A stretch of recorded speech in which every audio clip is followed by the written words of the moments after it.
우리 삶 가운데 늘 같은 일이 반복되지만 늘 우리 삶은 같지 않습니다. 왜냐하면 시간이 흘러가기 때문에 그렇습니다. 그래서 우리는 늘 아쉬움이 상당히 많아요. 나이가 70이 넘으신 분들은 세월이 이렇게 빨리 가는지 모르겠다 이렇게 이야기합니다. 80이 넘으신 분들은 세월이 눈 깜빡할 사이에 지나간다. 1년이 눈 깜빡할 사이라고 그럽니다. 그것도 맞는 것이 저마다 세월의 속도가 다 다르답니다. 그러니까 나이만큼 달린다 이렇게 표현합니다. 60이 되신 분은 60km로 달리고 80이 되신 분은 80km로 달린답니다. 하지만 10대는 나이가 굉장히 시간이 안 가는 것입니다. 왜? 10km로 가니까. 그렇게 체감의 나이는 상당히 다른 것입니다. 하지만 우리가 늘 아쉬움만 남는 건 아니에요. 내가 잘 살아온 것도 있단 말입니다. 그것을 얼마나 잘 요리를 하느냐 하는 것은 대단히 중요합니다. 이런 후회와 기대감은 우리 삶에 반복되는 삶입니다. 오늘 본문도 보면 이런 부분들이 잘 나와 있는데요. 예수님의 사역에 오늘 이 마가복음 8장은 그 반환점을 돌아서 십자가를 향하는 발걸음이 있습니다. 그동안 예수님이 공생의 사역을 활발하게 하시다가 이제는 자신이 어떤 삶에 어떤 마무리를 해야 되는지를 알고 하프타임을 가고 있다고 볼 수가 있겠지요. 여기서 누가복음 8장에서 보면 중요한 내용이 나오는데 특별히 가이사랴 빌립보에서 있었던 사건은 굉장히 중요합니다. 가이사랴 빌립보는 갈릴리 호수 저 북쪽에 있는 맨 끝에 헐몬산, 눈 덮인 헐몬산 바로 그 사이에 있는 그런 마을을 이야기합니다. 그 멀리 가셔서 예수님이 이 제자들에게 중요한 얘기를 하고 있는데요.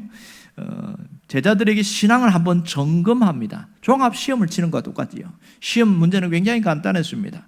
첫 번째 질문은 뭐냐면 사람들이 나를 누구라 하느냐 이렇게 물었어요.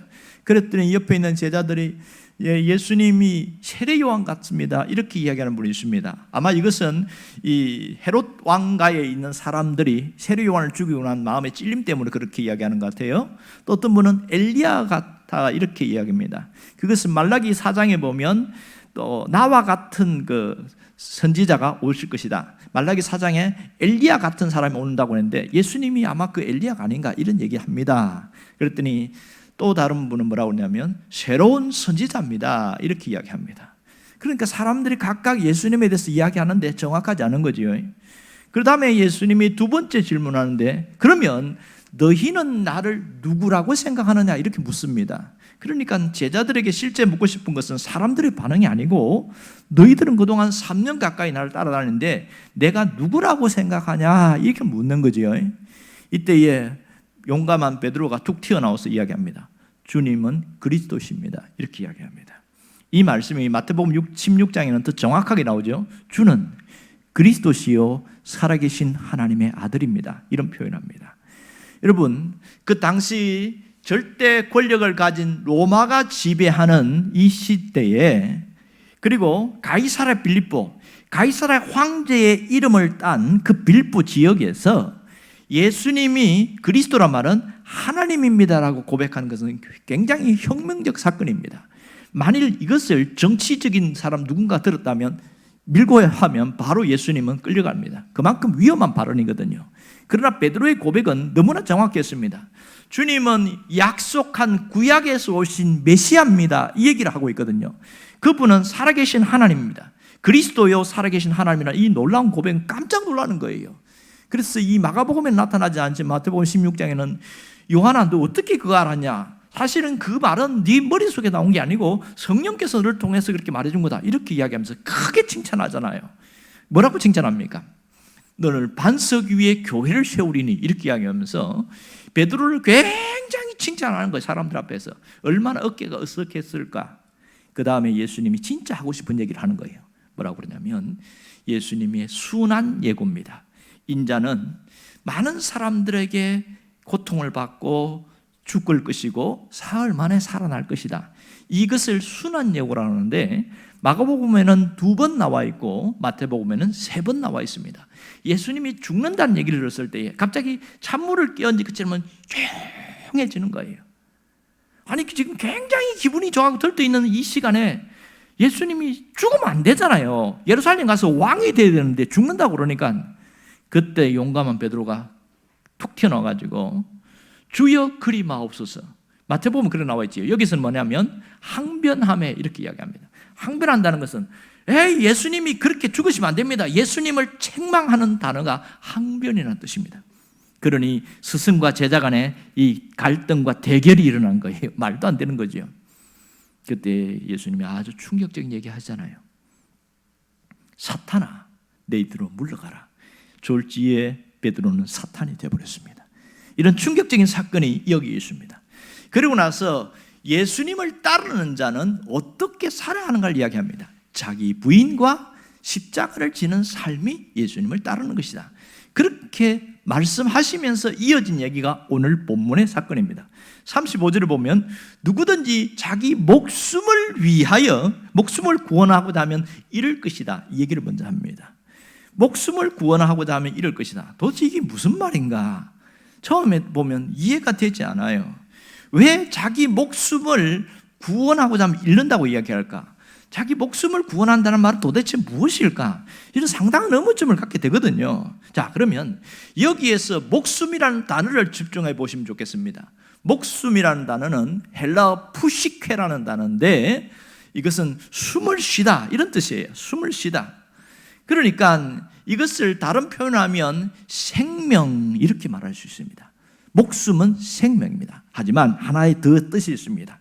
영혼이라는 뜻도 있습니다. 그러니까 여기 나오는 목숨이라는 단어는 이중적 의미가 있습니다. 생명과 영혼을 말합니다. 그러면 충분히 이해가 되지요. 그러면 자기 생명을 이야기하고 오늘 예수님의 주제는 뭐예요? 생명을 위해서 사는 것. 어떤 것이 진정한 생명을 위해 사는가? 그 말씀을 하고 있단 말입니다. 그러면 목숨을 구원하고자 한다. 이 말이 무슨 뜻일까요?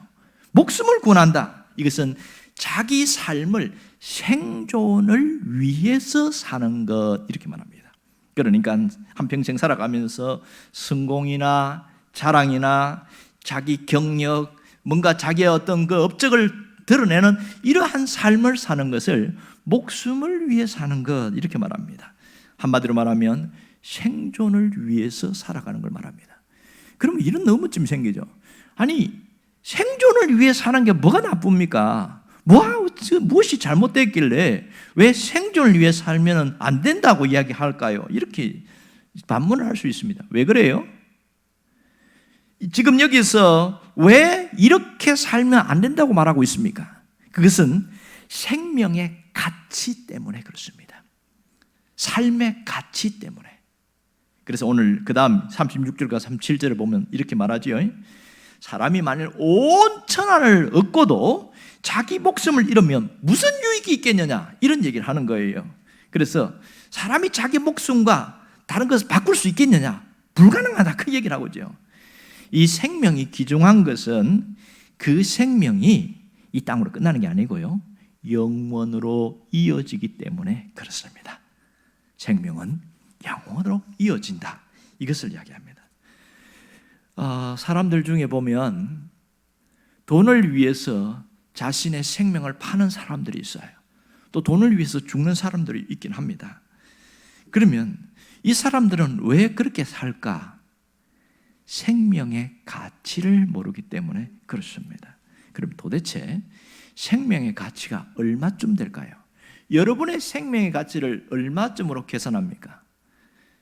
100만 원입니까? 1000만 원입니까? 1억입니까? 아니면 10억입니까?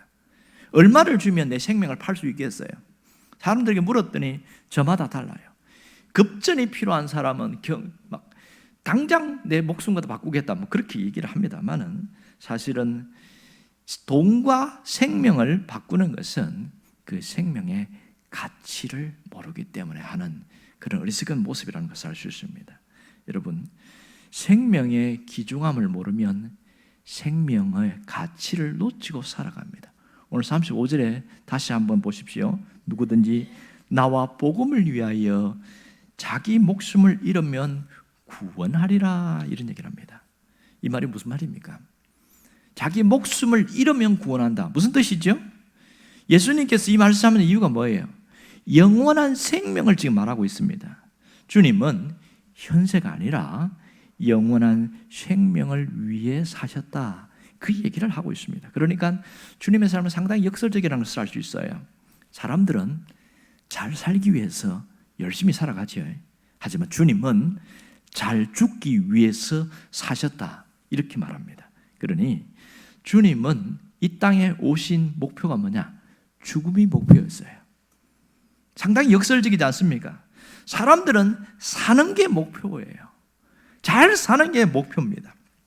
그러나 예수님은 죽으심에 초점을 맞추고 이 땅을 살아오셨고 공생애를 시작하셨다는 점입니다. 그러면 왜 주님이 죽으심에 초점을 맞추고 사셨을까 하는 거예요. 왜 그랬을까요? 육체의 생명으로 끝나는 것이 아니라 사람은 영원한 생명이 있다는 것을 알려주기 위해서입니다. 이 비밀을 모르면요, 어떻게 삽니까? 늘 육체에 매여서 살아가요. 육체에 매여서. 여러분, 우리에게 가장 최고의 선물이 뭡니까? 영생입니다. 예수님 우리에게 주신 가장 최고의 선물은 영생이에요. 그래서 이 사도 요한이 이걸 깨닫고 나서 요한일서에 뭐라고 그러냐면, 요한일서 5장 11절에 보면 또 증거는 이것이니 하나님이 우리에게 영생을 주신 것과 이 생명이 그의 아들 안에 있는 그것이니라 그랬습니다. 하나님이 우리에게 영생을 주셨다.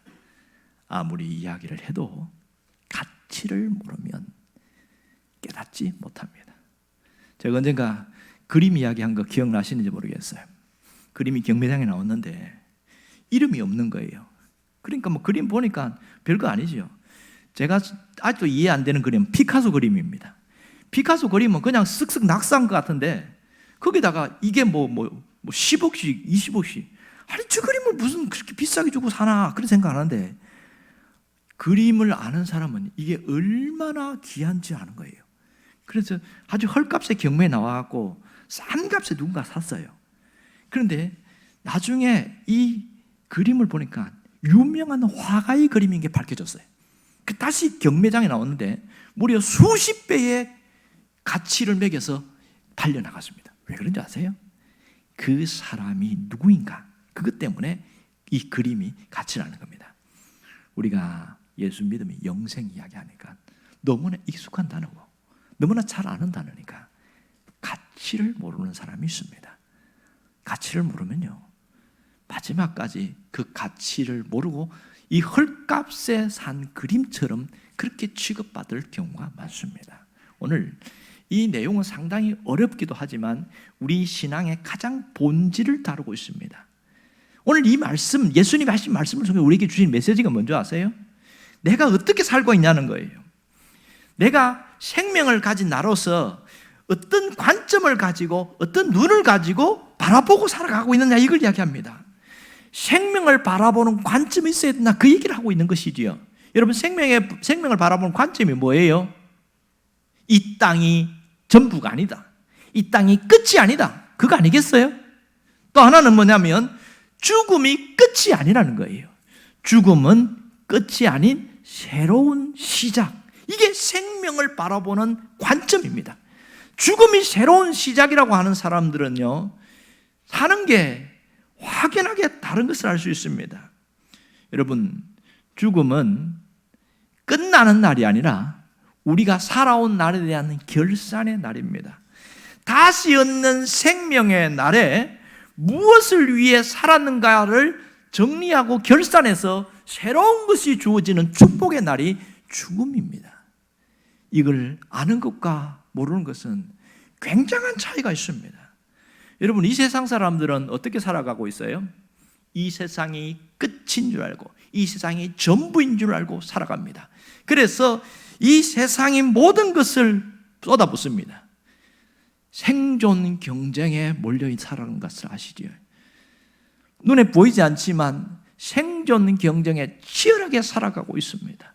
내가 살지 않으면 죽는다는 거예요. 그래서 싸워나가는 겁니다.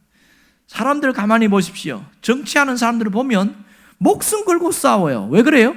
자기의 이름을 위해서, 내년 총선, 다음 해의 총선을 위해서 목숨 걸고 싸워요. 말도 안 되는 거 갖고 싸우고 그렇습니다.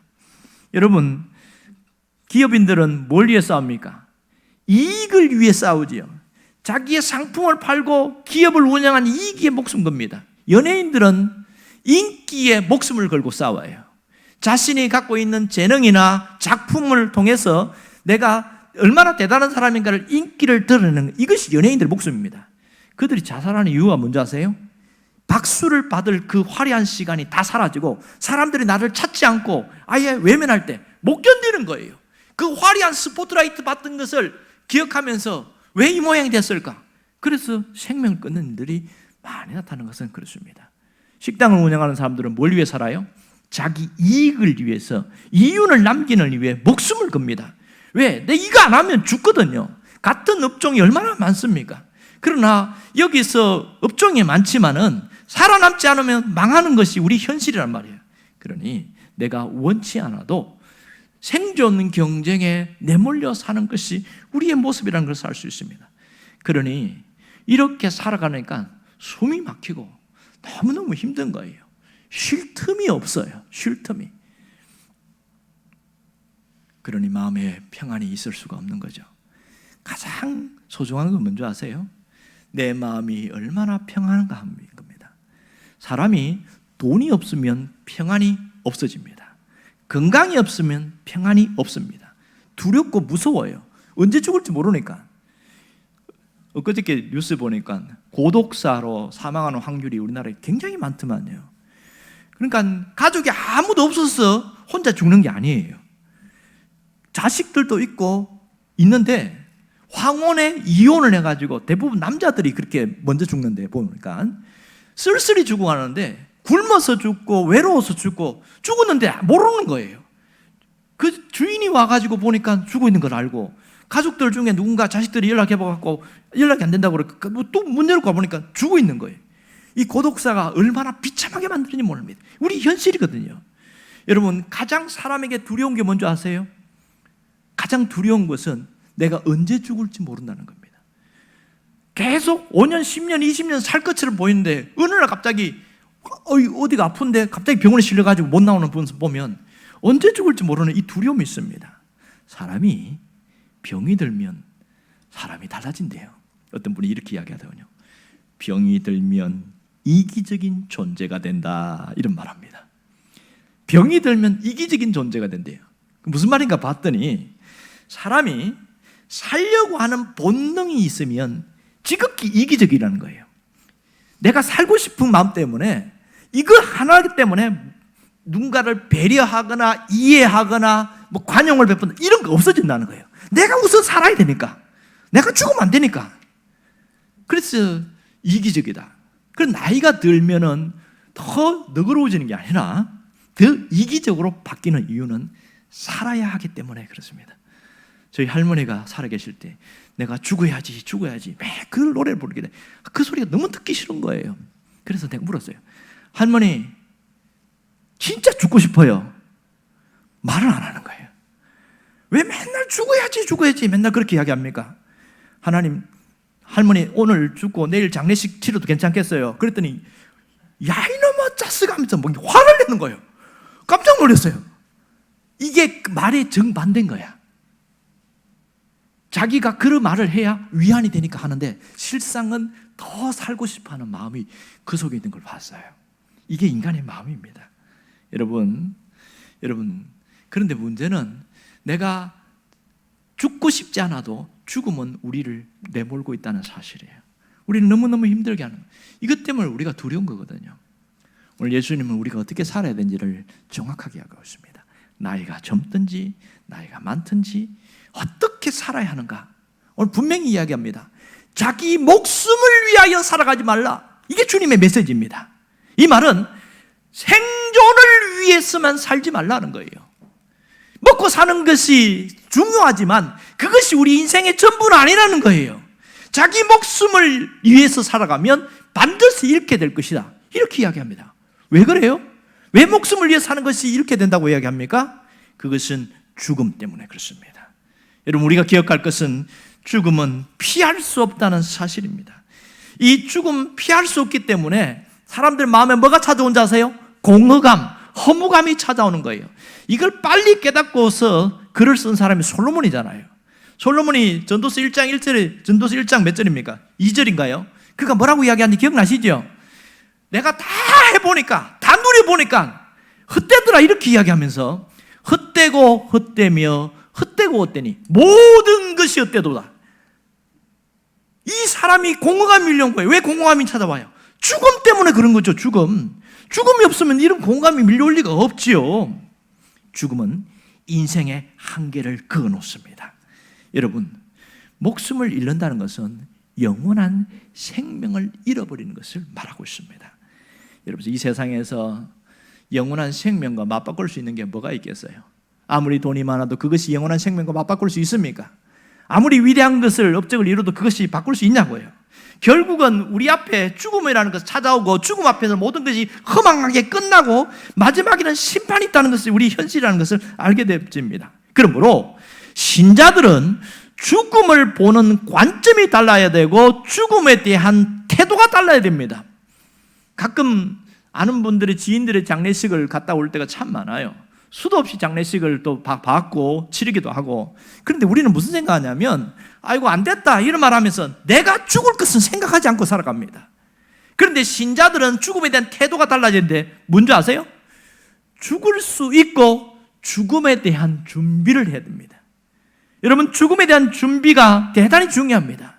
죽음에 대한 훈련이라고 말합니다. 내가 죽을 수 있기 때문에 죽는다는 것을 알면 어떻게 삽니까? 사는 게 달라요. 흥청망청 살고 마음대로 살고 자기 하고 싶은 데 살고 이런 사람들은 이 땅이 영원한 것처럼 살아가는 거거든요. 하지만 내가 내일이라도 죽을 수 있다, 이런 생각을 갖고 있는 사람은 쉽게 안 삽니다. 대충 살지 않아요. 막 사람들하고 막 아웅다웅 다투면서 그렇게 원수지고 등지고 이렇게 살지 않습니다. 죽는데 내가 그렇게 살면 안 되는 거죠. 이 죽음을 바라보는 시각, 죽음에 대한 훈련이 달라야 합니다.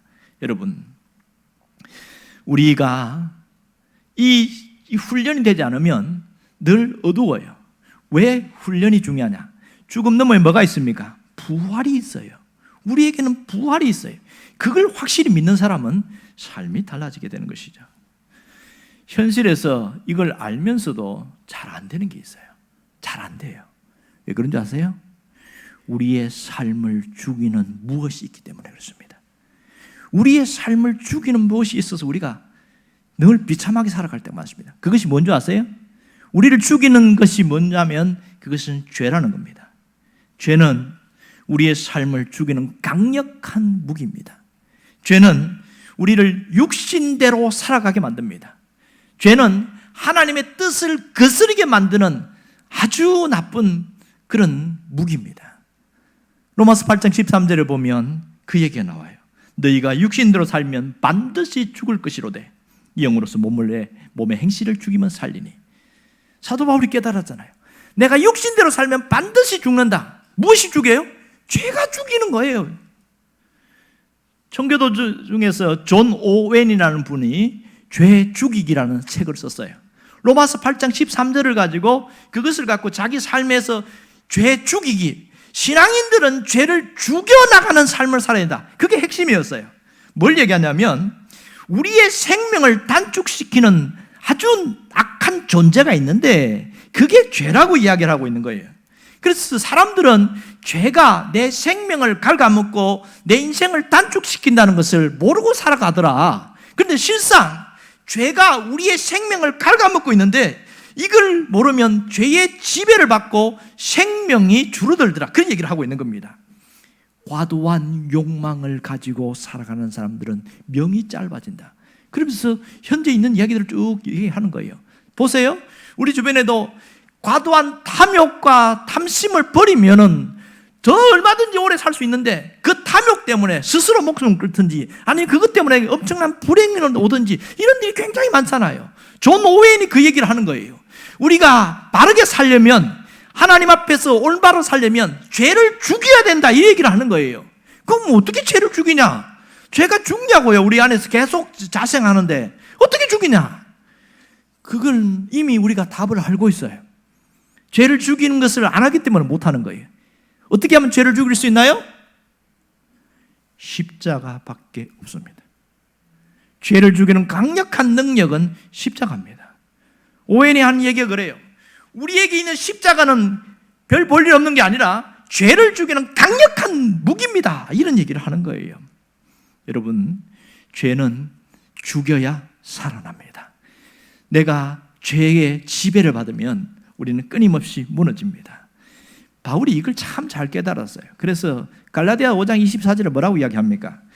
죄로부터 오는 탐심과 정욕을 십자가에 못 박아야 한다. 그렇게 이야기합니다. 십자가입니다. 그리스도 예수의 사람들은 육체와 함께 그 정욕과 탐심을 십자가에 못 박았느니라. 예수를 믿는 신자들은 어떻게 살아야 된다고요?